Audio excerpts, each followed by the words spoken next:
Boa noite. Hoje, o meu grupo vai falar um pouco para vocês sobre as perspectivas. O grupo é formado por Stephanie, André, Jaqueline e eu, Laura. Os objetos, quando olhamos para um objeto, temos a sensação de profundidade e relevo. As partes que estão mais próximas da gente, nós vemos um tamanho maior. As que estão mais distantes, um tamanho menor. As fotos nos transmitem a mesma sensação, já que elas são a representação do olhar humano.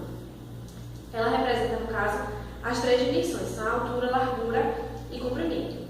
Já o desenho precisa recorrer à perspectiva para poder representar num único plano essas três dimensões. Das perspectivas mais comuns, temos a cavaleira, a isométrica e a cônica. Stephanie agora vai falar um pouco sobre a perspectiva isométrica. Cada tipo de perspectiva mostra o objeto de uma forma. A isométrica, como podemos observar, é a que mais mantém o objeto no seu formato real.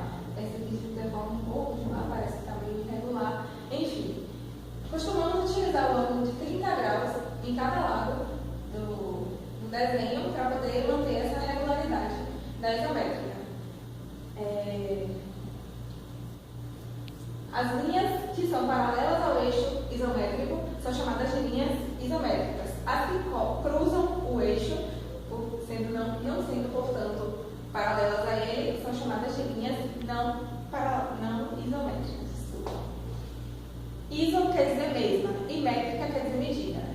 A perspectiva isométrica mantém as mesmas proporções das medidas do objeto, por isso mantém essa regularidade. Agora, os nossos colegas André e Jaqueline vão falar um pouco sobre as demais perspectivas. Eu sou André e vou falar sobre a perspectiva cavaleira. E minha colega Jaqueline vai falar sobre a perspectiva cônica. Na perspectiva cavaleira, a imagem frontal delimita a altura e a largura. Nessa imagem também, o comprimento ele é determinado em relação ao ângulo. Ele vai reduzindo conforme o ângulo, então conforme a profundidade do ângulo. Aqui temos as linhas preditivas. As linhas preditivas elas determinam o ângulo usado e também elas determinam o K.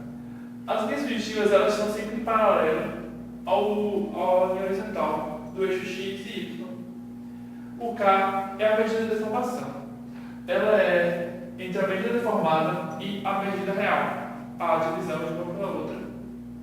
O K ele é igual a f de A e f de A é o ângulo. O K ele tem uma medida ideal entre 0,5 e 1, que é 50% e 100%. Dos três ângulos que são mais comumente usados, que é o de 30, 45 e 60, tem como K o de 30, 25%, que é a de deformação, o de 45 graus tem de 50% e o de 60 graus tem de 75%. Bom, eu vou estar falando um pouquinho sobre a perspectiva cônica. As perspectivas cônicas são as mais associadas à ideia de perspectiva, pois é a que mais se assemelha à interpretação feita pelos nossos olhos. O chamado nível dos olhos corresponde ao que se encontra à altura dos olhos, ou seja, acima do chão, quer estejamos sentados ou em pé.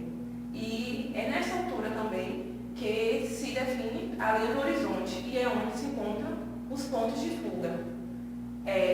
Na perspectiva cônica, vamos ter um ponto de fuga, dois pontos de fuga ou três pontos de fuga. Esses pontos ele vai dar a profundidade ao objeto. A maioria dos objetos podem ser feitos com um ou dois pontos de fuga. Temos aqui a representação dessa linha do horizonte, contendo um ponto de fuga, dois pontos de fuga e três pontos de fuga. Encerramos aqui a segunda parte da aula sobre perspectiva.